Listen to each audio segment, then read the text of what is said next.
Ubufaransa ni mu bufatanyabikorwa w'ingenzi, ariko ugomba kwemera ko Chad yakuze kandi Chad ari igihugu cyigenga. Nk'abaturage b'Ubufaransa, nimwimagine kutubona ku butaka bwanyu dufite ibikoresho bya gisirikare, turi kumwe n'abasirikare ba Senegal bambaye uniformo ya gisirikare ya Senegal. Amateka nuko yari ameze kuva na mbere. Abafaransa badukoresheje ubucakara, baradukolonije ndetse baguma ku butaka bwacu kugeza uyu munsi. Ibihugu byinshi byo mu burengerazuba bwa Afurika cyane cyane byakolonijwe n'Ubufaransa ubu birishimira ko bishobora kubona ubwigenge n'ubusugire bwo kuyobora ibihugu byabo, ari byo Burkina Faso, Mali, Senegal, Niger, Chad, Guinea. Kuva muri za 60 ibihugu bya Afurika byatangira kubona ubwigenge, Ubufaransa ntibwigeze buva muri ibyo bihugu kugeza umunsi wa none. Ikirenze kuri ibyo, Ubufaransa bwashyizeho ifaranga CFA currency ngo ribafashe kuyobora no gukontorora ubukungu bw'ibyo bihugu. Kuva Uburusiya bwatangiza ibikorwa byabo bya gisirikare muri Ukraine nk'uko leta y'Uburusiya ibyita, kandi bukagaragaza ko bufite imbaraga ndetse butigeze butinya guhangana n'ibihugu bya OTAN ku isonga biyobowe na Amerika, ibihugu bimwe na bimwe bya Afurika byabonye ko bishoboka ko igihe kigeze ngo yigobotore bya burundu ubukoloni bw'abanyaburayi ku isonga Ubufaransa.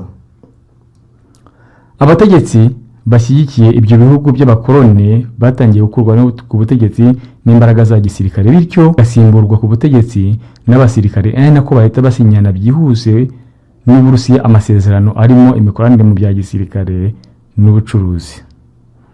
Ariko se Uburusiya baramutse butsinzwe byagenda gute?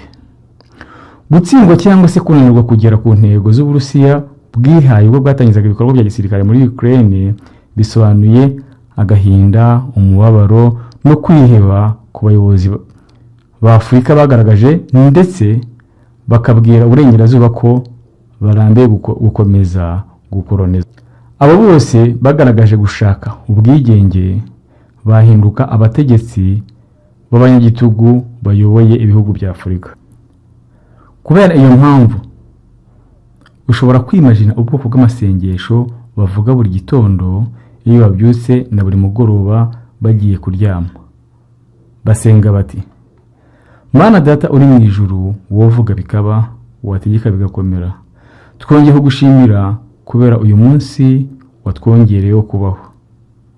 Tukweretse ibikorwa bya gisirikare Uburusiya burimo muri Ukraine ngo ubihagararire imbere kandi wihutisha intsinzi ize mu biganza bya Putin mu buryo bwihuse.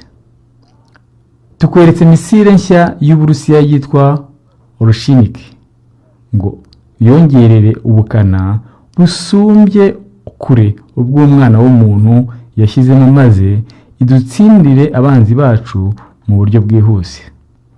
Huma amaso n'ubwenge bw'abo mu burengerazuba kugira ngo batabasha kuyigana cyangwa no gukora iyiruta.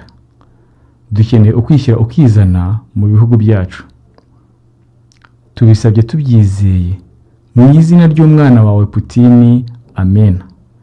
Nako Mana, kandi irengagiza amasengesho y'abanzi ba Putin ari nabo bacu bose, amen.